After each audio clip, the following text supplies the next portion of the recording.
நான் அண்மையிலே பல நாடுகளுக்கு போய் வந்திருக்கேன். நான் சென்று வருகிற நாடுகளிலெல்லாம் பேசப்படுகிற ஒரே முதலமைச்சர் நம்முடைய தளபதி அவர்கள்தான் என்பதை நான் பார்த்த வகையில் பெருமையாக சொல்வதிலே மகிழ்ச்சி அடைகிறேன். சாதாரணமாக இல்லை, பிரான்ஸுக்கு போயிருந்தோம். பிரான்ஸில் திருவள்ளுவர் சிலையை திறந்து வைத்து பேசுகிற ஒரு பெரிய வாய்ப்பு எனக்கு கிடைத்த போது அது எதனால் கிடைத்தது என்றால், தமிழனென்று சொல்லடா தலை நிமிர்ந்து நெல்லடா என்ற நாமக்கல் கவிஞர் ராமலிங்கம் பிள்ளையினுடைய வாசகத்திற்கு விளக்கம் தருகிற திராவிட மாடல் ஆட்சி இங்கே நடப்பதனால்தான் உலகம் முழுவதும் அந்த பெருமிதத்தை ஒவ்வொரு தமிழனும் பெறுகிறான். அந்த வகையில் இன்றைக்கு தாயுமானவர் என்கிற பெருமிதத்தை மாண்பமை தளபதி அவர்களுக்கு அளித்து இந்த விழா கொண்டாடப்படுகிறது. உங்களுக்கு தெரியாதது அல்ல, எனக்கு தெரிந்து நம்முடைய மூத்த பெரும்புலவர் அண்ணன் சண்முகவடிவேல் ஐயா அவர்கள் உள்ளிட்ட அனைவர் காலத்திலும் ஆராய்ந்து பார்த்தால் தமிழ்நாட்டில் எத்தனையோ முதலமைச்சர்கள் தலைமையேற்றிருக்கிறார்கள். ஆனால் அன்பு குழந்தைகள் அப்பா என்று அழைக்கப்பட்ட ஒரே முதலமைச்சர் மாண்புமிகு தளபதி அவர்கள்தான் என்பதை சரித்திரம் கூறுகிற அளவுக்கு நாம் தூக்கி நிறுத்தியிருக்கக்கூடிய அழகு அந்த கல்வி வளம் பெற்ற பிள்ளைகள் தந்த பாராட்டு. எப்பொழுது ஒரு தந்தையினுடைய பெருமை தெரியுமா? அம்மாவுக்கு ஒரு பெருமை உண்டு, அப்பாவுக்கு ஒரு பெருமை உண்டு. அம்மா இடுப்பிலே சுமந்து உறவுகளை அடையாளப்படுத்துவாள். அப்பா ஒருவன்தான் இடுப்பில் சுமக்க மாட்டான், தூக்கி தோளில் வைத்து நான் பார்க்காத உலகத்தை நீ பாரடா என்று உயர்த்தி காட்டுகிற பெருமை அப்பாவுக்குத்தான் உண்டு. அதனால்தான் ஒரு கோவிலுக்கு கூட ஒரு தன் மகனை அழைத்து கொண்டு போன ஒரு தந்தை கூட்டத்துக்கு மத்தியில் நின்று சாமியை பார்த்து, சாமி தெரியுதான்னு பிள்ளைய கேட்டிருக்கான். எங்கப்பா தெரியும், நான் கீழே நிற்கிறேன், எனக்கு உயரம் பத்தாதுன்னு தூக்கி தோள் மேலே வைத்து இப்போ தெரியுதான்னார். சாமி இப்போ நல்லா தெரியுது பாடினான்.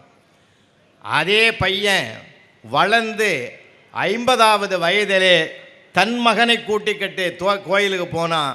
இதே கேள்வி அவனை பார்த்து கேட்டான், சாமி தெரியுதான்னு. தெரியல பாடினான்.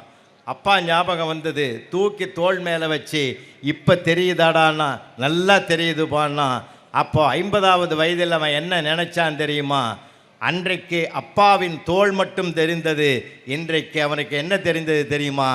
ஒரு சாமி மேலே உட்காந்து தாண்டா இன்னொரு சாமியை நான் பார்த்தேன்னு அந்த அறிவினுடைய அனுபவத்தில் வருகிறது என்றால், அன்புக்குரியவர்களே, அனுபவத்தால் வந்த அற்புதமான வார்த்தை தான் அப்பா என்பது.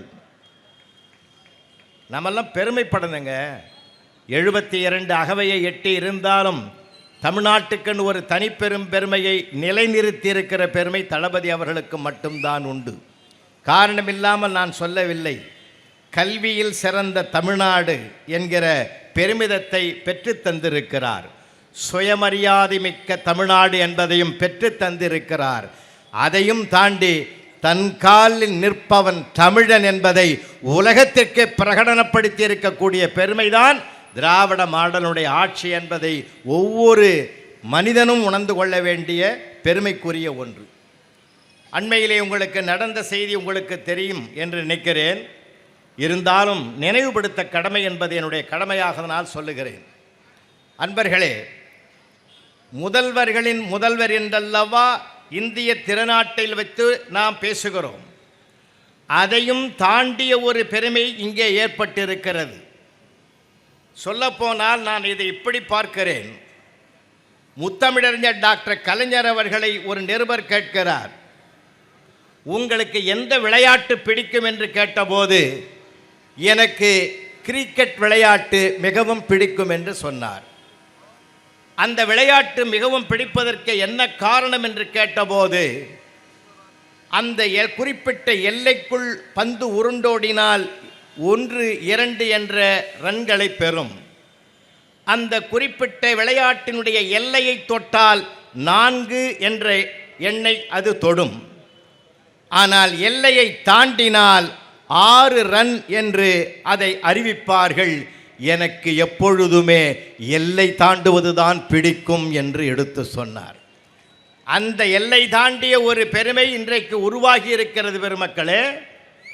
2026 சந்திக்க போகிற தேர்தல் என்பது உங்கள் எல்லோருக்கும் தெரியும். அதை முன்னிட்டு நான் இதை உங்களுக்கு எடுத்து சொல்லுவதிலே நான் பெருமைப்படுகிறேன். ஒவ்வொரு அடிப்படை திராவிட முன்னேற்றக் கழக தொண்டனும் அறிந்து வைத்திருக்க வேண்டிய செய்தி இது. அதை மேடைதோறும் முழங்க வேண்டிய நேரத்தில் முழங்க வேண்டும் என்பதும் என்னுடைய அன்பான வேண்டுகோள். பிரிட்டனிலே சமீபத்தில் தேர்தல் நடந்தது. அயல் நாட்டிலே பிரிட்டனிலே தேர்தல் நடந்தது. அந்த தேர்தலிலே தொழிலாளர் கட்சி வெற்றி பெற்றிருக்கிறது. அந்த தொழிலாளர் கட்சி தேர்தல் வாக்குறுதியாக கொடுத்தது என்ன தெரியுமா? 3 இலக்கை அவர்கள் வாக்குறுதியாக தந்தார்கள். மக்கள் வாக்களித்து அவர்களை வெற்றி பெற வைத்திருக்கிறார்கள். அந்த 3 வாக்குறுதி என்ன தெரியுமா? முதல் வாக்குறுதி காலை உணவு திட்டம். 2வது வாக்குறுதி நான் முதல்வன் திட்டம். 3வது வாக்குறுதி கலைஞர் வீடு கட்டும் திட்டம் என்று 3 தமிழ்நாட்டினுடைய செயல்பாடுகளைத்தான் பிரிட்டனிலே தொழிலாளர் கட்சி அறிவித்து ஒரு வெற்றி என்ற இலக்கை அடைந்திருக்கிறது. என்றால் அறிவிப்புக்கே வெற்றி என்றால் அதை ஆட்சியில் செயல்படுத்தியவருக்கு 2020 200க்கு 200 என்பது மிக எளிமையாக கிடைக்கக்கூடிய ஒன்று என்ற நம்பிக்கையை முதலில் நீங்கள் எடுத்துக்கொள்ள வேண்டும். ஏன்னா நம்பிக்கை தான் வாழ்க்கை எப்பயுமே. என்கிட்ட நான் பல ஆண்டுகள் ஆசிரியராக இருந்தேன். எதையுமே நாம் வார்த்தைகளாலே வாழ்க்கையில் ஜெயிக்க முடியும் என்பது என்னுடைய முழு நம்பிக்கை. சார், ஒரு பையன் 6ஆம் கிளாஸ் படிக்கிற பையன் என் பக்கத்தில் நின்று, சார் ப்ளீஸ் ஒரு 2 மார்க் போட்டிங்கன்னா என் லைஃப்லேயே உங்களை மறக்க மாட்டேன் சார்ன்னா.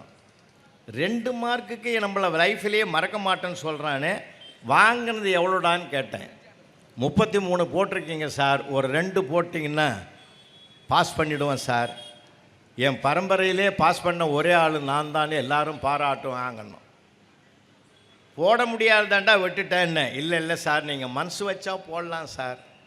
நானும் விசாரித்தேன், இந்த பள்ளிக்கூடத்தில் நீங்கள் ரொம்ப நல்லவர்னு எல்லாம் பேசிக்கிறான்னா. அந்த வார்த்தைகளை கவனிங்க. வாழ்க்கையின் வெற்றி வார்த்தைகளில் இருக்கிறது. நம்ம ஒருத்தன் திட்டான்றதை தாக்கினால் கூட அதை தாங்கி கொண்டு அவனுக்கு பதில் சொல்லுகிற விதத்தில் தாக்கியவனே நம்பக்கம் வந்து விடுவான் என்பதுதான் அவனிடத்தில் நான் கற்றுக்கொண்ட பாடம் என்பதனால நான் இதை சொல்கிறேன். அந்த பொறுமை, நிதானம், சகிப்புத்தன்மை வேணும். அப்போது இவன் அந்த வார்த்தைகளில் நான் மயங்கி போட்டுடலான்னு முடிவு பண்ணி பேப்பர் எங்கடான்னு கேட்டேன். அதுக்குள்ளே அவனை சப்போர்ட் பண்ணுறதுக்கு வேறு ஒருத்தன் பையன் வந்துட்டான் சார். அவன் ஃப்ரெண்டு. என்னடா கேட்ட சாருன்னா? 2 மார்க் கேட்டேன்டான்னார். அவர் எவ்வளோ பெரிய ஆள் தெரியுமாடா? அவரை போய் 2 மார்க் கேட்குற? நீ கேட்டது 2ஆக இருந்தாலும் அவர் மனசுக்கு அவ்வளோ போட மாட்டார்ரா, 5ஆ போடுவார்ரா அவர். அவன் ஏற்றிட்டானா? ஏற்றிட்டு அவனை சமாதானப்படுத்திட்டு என்கிட்ட சொல்கிறான், சார் போடு சார், சின்ன பையன் என்ன வேலைக்காக போகிறான், பாஸ் ஆகிட்டேன்னு ஒரு சந்தோஷம் வரப்போகுது அப்படின்னு சொல்லிவிட்டு, சார் இன்றைக்கி இருக்கிறவன் நாளைக்கு இல்லை சார், போடு சாருன்னா. சார் எனக்கு பயம் ஆகி போய் இனி ஒருத்தன் எவனாவது ஏற்றுற போகிறான்னு சொல்லி அந்த பேப்பரை வாங்கி அங்கே அரை இங்கே அரைன்னு அட்ஜஸ்ட் பண்ணி 33 38 போட்டு கையில் கொடுத்தேன் சார். பேப்பரை வாங்கிக்கிட்டு 2ஆவதாக சப்போர்ட் பண்ணாமல் பாருங்கள், அவங்ககிட்ட போய் சொல்கிறான், உன் புண்ணியத்தில் நான் பாஸ் ஆகிட்டேன்டான்ட்டு போகிறான் சார். போட்டது நான் சார், புண்ணியம் அவனுக்கு சார். சில இடங்களில் நாம் நான் கற்றுக் கொடுப்பதை விட கற்றுக்கொண்டது ஏராளம் சார். எதிலிருந்தும் எதையும் கற்றுக்கொள்ளணும் சார். கற்றுக்கொள்கிறதுக்கு நம்ம தயாராக இருக்கணும் எப்பயுமே. ஒவ்வொரு மனிதனுக்கும் தன்னம்பிக்கை இருக்கணுன்ற வாழ்நாள் பூரா நாம் சொல்லிக்கிட்டு இருக்கிறோம் சார். 1330 குறளில் ஒரு குறள் எனக்கு ரொம்ப பிடித்த குறள். உங்களுக்கு அது நல்லா நினைவில் வரும், எப்போ படிச்சிருந்தாலும் நினைவில் வரக்கூடிய குறள் அது. கற்க கசடர கற்பவை கற்றபின் நிற்க அதற்கு தக. இந்த 7 சொல் இருக்கிற குரல் எல்லாருக்குமே தெரியும். ரெண்டாவது, இந்த குரலெல்லாம் மக்கள் மத்தியில் கொண்டு போய் சேர்த்த குரலோவியம் தந்த பெருமைக்குரிய முத்தமிழறிஞர் கலைஞருடைய ஆட்சி நின்று கொண்டே இருக்கக்கூடிய பெருமையை நம்ம பார்க்குறோம். ஒரு காலத்தில் நாம் பஸ்ஸெல்லாம் ஏறும்போது ரொம்ப வருத்தப்படுவோம் சார். பெண்கள்லாம் உட்கார்ற இடமா பார்த்தீங்கன்னா பாவையர் பூவையர்னு எழுதி வச்சுருப்போம். இந்த ஆம்பளைங்களாம் உட்கார இடத்துல திருடர்கள் ஜாக்கிரதைன்னு எழுதி வச்சுருப்போம். நாமெல்லாம் அவ்வளோ மோசமாக நினச்சோம். அப்புறம்தான் முத்தமிழறிஞர் டாக்டர் கலைஞர் வந்த பிறகு எல்லாத்தையும் எட்ரா திருக்குறளை எழுது பஸ்ஸில்னு ஓடுகிறவன் பார்வையிலெல்லாம் திருக்குறளை பட்ட ஒரு பெருமையை அந்த குடிசைக்குள் கொண்டு வந்து சேர்த்த பெருமை அவருக்கு இல்லையா? அதனால் அந்த குறளுக்கு என்ன பெருமை தெரியுமா? கற்க கசடர கற்பவை கற்றவை நிற்க அதற்கு தகன்ற 7 சொல்லுலேயும் துணைக்காலே கிடையாது. ஏன் தெரியுமா? கற்க வேண்டிய நூல்களை கற்று நிற்க வேண்டிய நிலையில் நிற்பவனுக்கு துணைக்கால் வேண்டாம், தன் காலே போதும் என்ற தன்னம்பிக்கையை வெளிப்படுத்துகிற ஒரே குறள் அதுதான். அதனால்தான் மாண்புமிகு முதலமைச்சர் அவர்கள் இன்றைக்கு நான் முதல்வன் திட்டம், அதன் மூலமாக பல லட்சம் பிள்ளைகள், பல கோடி பிள்ளைகள் பயன்பெறுவது மட்டுமல்ல, கல்லூரி வாசல் கனவாகிவிடக்கூடாது என்று தமிழ்நாட்டு பெண் குழந்தைகளினுடைய கல்விக்காக மாதம் 1000 ரூபாய் வழங்குகிற மிகப்பெரிய பெருமையையும் சிறப்பையும் உருவாக்கி தந்து செயல்பட்டு கொண்டிருக்கக்கூடிய அற்புதத்தையும் நாம் இங்கே பார்க்கிறோம். அன்புக்குரியவர்களே, இன்றைக்கு பிள்ளைகள்லாம் எவ்வளவு பிரில்லியண்ட்டாக இருக்கான். இன்னும் சொல்ல போனால், ஒரு காலகட்டத்தில் இந்த குழந்தைகள் தாழ்வு மனப்பான்மைக்கு தள்ளப்பட்டு தற்கொலை முயற்சிக்கெல்லாம் போயிருக்கிறார்கள். இன்றைக்கு மாண்புமிகு முதல்வருடைய ஆட்சி, பொற்கால ஆட்சி காலத்திலே ஒரு வீறு கொண்ட ஒரு இளைஞர் பட்டாளத்தை நாம் பார்க்கிறோம். தன்னம்பிக்கையோடு நிற்கக்கூடிய தனித்திறமையை பெற்றிருக்கிற பிள்ளைகளை நாம் பார்க்குறோம். அண்மையிலே தாம்பரம் பக்கத்தில் ஒரு பெரியவர் சார், அவருக்கு என்ன வேலை தெரியுமா? ஐயா சொன்ன மாதிரி அவருக்கு ஒரு வேலை. போகிறவன் வரவன்ல எவனையாவது ஒருத்தனை டீ கடையில் உக்காந்துன்னு பார்த்துன்னு இருப்பார். யாராவது ஒருத்தன் ஆப்டான்னா அவனை கொண்டாந்து உட்கார வச்சு அவனுக்கு ஒரு டீயை வாங்கி கொடுத்து அவங்ககிட்ட எதையாவது ஒரு கேள்வி கேட்பார். அவர் கேட்குற கேள்விக்கு படைப்புக்கு கொடுக்குற பிரம்மாவே வந்தாலும் கூட பதில் சொல்ல முடியாது. அந்த மாதிரி ஒரு சிக்கலான கேள்வியை கேட்டு அவன் கேட்குறவன் முழிக்கிறத பார்த்து இந்த ஆள் சந்தோஷப்படுவான். அப்படி ஒரு ஆளுன்னு வச்சிங்களேன். அவன் என்ன பண்ணான், ஒரு நாள் உக்காந்துருந்தான், யாருமே கிடைக்கல. ஸ்கூல் போகிற பையன், 8ஆம் கிளாஸ் படிக்கிற பையன் ஸ்கூல் மூட்டையை தூக்கின்னு போகும்போது அவனை கூப்பிட்டான்.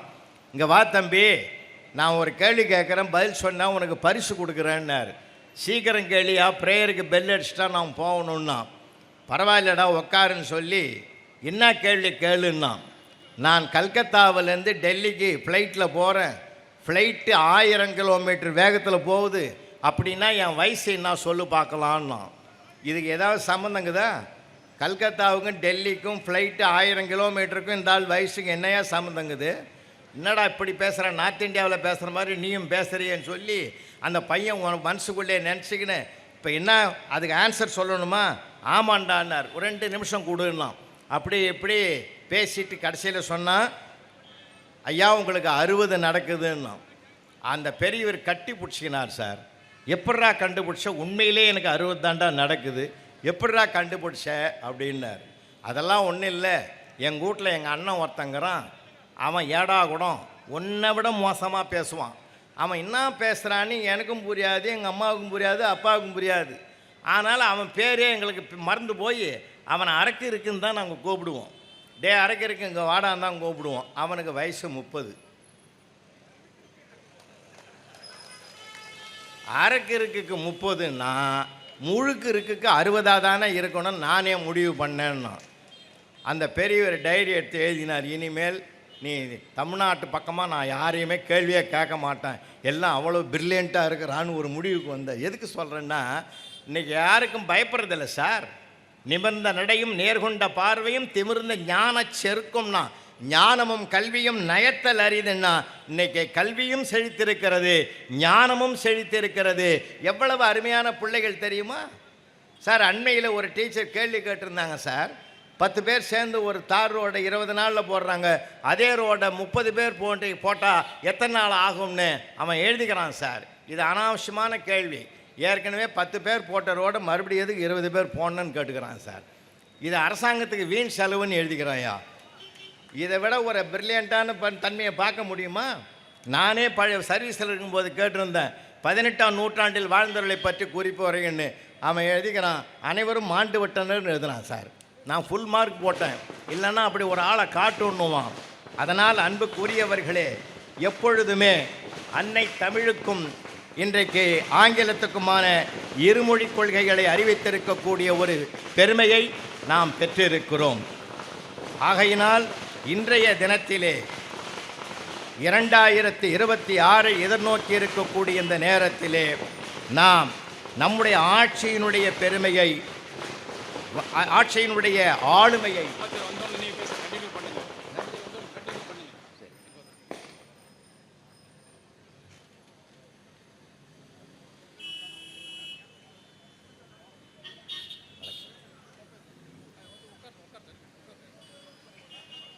மாண்புமிகு மக்கள் நல்வாழ்வுத்துறை அமைச்சர் அவர்களை அனைவர் சார்பாகவும் பலத்த ஒரு கைத்தட்டலோடு அவர்களை வரவேற்பதிலே ஆனந்தப்படுவோம்.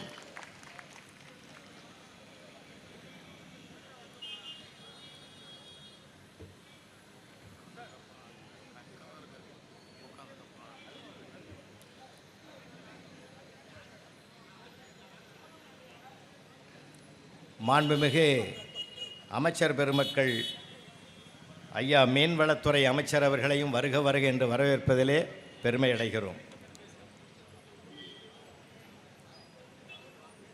ஆகையினால் இன்றைக்கு தன்னம்பிக்கையில் சிறந்த மாநிலமாக, தனிப்பெருங்கருணையிலே சிறந்த மாநிலமாக, அமைதி மாநிலமாக, அறிவு மாநிலமாக, தன்காலில் நிற்கக்கூடிய தன்னம்பிக்கை பெற்ற மாநிலமாக இந்திய திருநாட்டிலேயே பெயர் சொல்லக்கூடிய அளவிற்கு முதலீட்டாளர்களின் முதல் மாநிலமாக கூட திகழக்கூடிய பெருமைக்குரிய ஒரு மாநிலமாக தமிழ்நாடு திகழ்கிறது என்றால், இப்படிப்பட்ட ஒரு பெருமிதத்தை உருவாக்கி தந்திருக்கக்கூடிய நம்முடைய மாண்புமிகு தளபதி அவர்கள் 72 அகவை என்பது 100 ஆண்டுகள் அவர்கள் இந்த மண்ணிலே வாழ்ந்து மாபெரும் சாதனைகளை இன்னும் பல ஆண்டுகள் தமிழகத்திற்கு தர வேண்டும் என்று நம்முடைய அனைவர் சார்பாகவும் அவரை வாழ்த்துவதிலே நாங்கள் பெருமை அடைகிறோம். மண்ணில் நல்ல வண்ணம் வாழலாம் வைகளும், எண்ணில் நல்லகதிக்கு யாதுமோர் குறைவிலை, கண்ணில் நல்ல அகுதுரும் கழுமல வளநகர், பெண்ணின் நல்லாளுடும் பெருந்தகை இருந்தது என்ற அந்த ஞானசம்பந்த பெருமானுடைய தேவார பாடலை இங்கே அவருடைய வாழ்த்து பாடலாக தெரிவித்து அவர்களை பல்லாண்டு பல்லாண்டு பல கோடி 100,000 ஆண்டு வம்சம் தழைத்து வளமோடு நலமோடு வாழிய 100 ஆண்டுகள் என்று வாழ்த்தி விடைபெறுகிறேன். மாண்புமிகு அமைச்சர் பெருமக்கள் வருகை தந்த இந்த விழாவினை சிறப்பித்திருக்கிறார்கள். அன்புக்குரியவர்களே, இருமொழி கொள்கை என்பது பேரறிஞர் அண்ணா அவர்களுடைய பொற்கால ஆட்சி காலத்திலிருந்தே தீர்மானிக்கப்பட்டு கொண்டு வரப்பட்டது. இன்றைக்கு மொழி பிரச்சனை மீண்டும் தலையெடுத்திருக்கிறது. உண்மையிலேயே நம்முடைய அன்னை தமிழுக்கு எத்தகைய ஆற்றல் இருக்கிறது என்பதை ராஜராஜ சோழனுடைய ஆட்சி காலத்திலிருந்து இன்றைக்கு மாண்புமிகு தளபதி ஆட்சி காலம் வரையில் நீங்கள் ஒப்பீடு செய்து பார்த்தால் அதனுடைய உண்மை வரலாறு தெரியும். தமிழனுக்கு நிகர் தமிழன்தான் என்று பெருமையை நாம் இன்றைக்கு பெற்றிருக்கிறோம். அன்பானவர்களே, இன்றைக்கு உலகமே திரும்பி பார்க்கக்கூடிய அளவுக்கு பல்வேறு புதிய புதிய திட்டங்களை அறிவிப்பதல்ல, செயல்படுத்தி அதிலே பெருமையடைந்து கொண்டிருக்கக்கூடிய இந்த திட்டங்களையும் தாண்டி இனி ஒருவரால் யாராலும் செய்ய முடியாது என்கிற சாதனைகளை நோக்கி சென்று கொண்டிருக்கிற இந்த தமிழ்நாடு மீண்டும் இந்த சாதனைகளுக்கும் மேலான சாதனைகளை படைக்க வேண்டுமென்றால் இப்பொழுது இருக்கிற மாண்புமிகு முதல்வர் தளபதி அவர்களே இதே அமைச்சரவையோடு மீண்டும் 26 வந்தால்தான் இந்த சாதனையும் அவரால் தான் தாண்ட முடியுமே தவிர, அவரை வெற்றி கொள்ள வேண்டும் என்றால் அவரால் தான் முடியுமே தவிர அடுத்தவரால் முடியாது என்பதையும் நாம் உறுதியாக கையில் எடுத்துக்கொள்ளலாம். எப்பொழுதுமே நம்முடைய நோக்கம்தான் உயர்வை தரும். நேரத்தின் அருமை கருதி ஒன்றை சொல்லி நிறைவு செய்கிறேன். ஒருத்தர் போய் ஒரு டாக்டரை கேட்டார், நீங்கள் BMW கார் வாங்கணுன்னா எவ்வளோ நாளாகும்னு கேட்டார். டாக்டர் சொன்னார், 1 வருஷம் நான் சம்பாதிச்சா தான் வாங்க முடியும்னார். ஒரு இன்ஜினியரை போய் கேட்டார், நீங்கள் BMW கார் வாங்கணுன்னா எவ்வளோ நாள் ஆகும்னு. 8 மாதம் நான் உழைக்கணும் அப்படின்னார். ஒரு கிரிக்கெட் வீரனை போய் கேட்டார், நீங்கள் BMW கார் வாங்கணும்னா எவ்வளோ நாள் ஆகுன்னு. 1 டே மேட்ச் போதும், ஒரே நாள் மேட்ச்சில் நான் வாங்கிடுவேன்னார். அப்போது ரத்தன் டாட்டா இருந்தார். அவரை போய் கேட்டாங்க, BMW கார் வாங்கணும்னா உங்களுக்கு எவ்வளோ நாள் ஆகும்னு. குறைஞ்சபட்சம் 5 வருஷம் ஆகுன்னார். இன்னையா பெரிய மல்டி மில்லியனரு, உலக பணக்காரன். டாக்டர் சொன்னார் 1 வருஷம்னாரு, இன்ஜினியர் சொன்னார் 8 மாதம்னாரு, கிரிக்கெட் வீரன் ஒரு நாள்லே வாங்குவேன்றான். நீங்கள் என்னையா இவ்வளோ பெரிய ஆள் 5 வருஷன்றீங்க? இல்லை, BMW கம்பெனி எவ்வளோ பெரிய கம்பெனி, அந்த கம்பெனியை வாங்கணுன்னா 5 ஆண்டுகள் ஆகும்னு சொன்னார்னா, மனிதனுடைய எண்ணங்கள் தாயா வாழ்க்கை, எண்ணங்கள் தாயா வெற்றி. பறந்து விரிந்து கிடக்கிற சூரிய கரண கதிர்களுக்குள்ளே நெருப்பு சக்தி இருக்கிறது என்றால் அதை லென்ஸ் மூலமாக ஒருமுடுகப்படுத்துகிற போதுதான் நெருப்பு பற்றுகிறது என்றால், வருகிற 2026 மனதை ஒருமுகப்படுத்துங்கள், எண்ணங்களை வலிமையாக்குங்கள். 200க்கு 200 சத்தியமாக சாத்தியம் என்று நம்புங்கள். நம்பிக்கையே வாழ்க்கை, எண்ணங்களே வாழ்க்கை. அதுதான் ரத்தன் டாட்டா எடுத்து நம்ம கற்றுக்க வேண்டிய பாடம். அதை நோக்கி நம்ம பயணப்படுவோம். செய்ததை சொன்னாலே போதும். அடுத்தவன் யாரோடு போனால் நமக்கென்ன, யார் எதிரில் நின்றால் நமக்கென்ன, நாம் செய்ததை மக்கள் அறிவார்கள். இன்றைக்கு ஒவ்வொரு பெண்ணும் மகிழ்ச்சியின் மையத்தில் இருக்கிறாள். இல்லத்தரசியை நோக்கி பணம் சென்று கொண்டிருக்கிறது. ஒரு மனித நேயம் மலர்ந்திருக்கிற காலம். மருத்துவமும் வீடு தேடி வருகிறது, கல்வியும் வீடு தேடி வருகிறது. அதை தேடி போன மக்கள் மத்தியிலே மக்களை தேடியே அனைத்தும் செல்லுகிறது என்றால், இந்த மகத்துவம் தொடர்வதற்கான முயற்சியை நாம் இன்றைக்கே கையில் எடுப்போம், சிந்திப்போம், எண்ணங்களை வலிமையாக்குவோம். எண்ணங்களுக்கு நிச்சயமாக வெற்றி உறுதியாக கிடைக்கும் என்று சொல்லி, அந்த வெற்றியை பெற்று தருவதே மாண்புமிகு முதல்வர் அவர்களுக்கு நாம் செலுத்துகிற பிறந்த நாள் வாழ்த்து என்று சொல்லி வாய்ப்புக்கு நன்றி கூறி விடைபெறுகிறேன். வணக்கம்.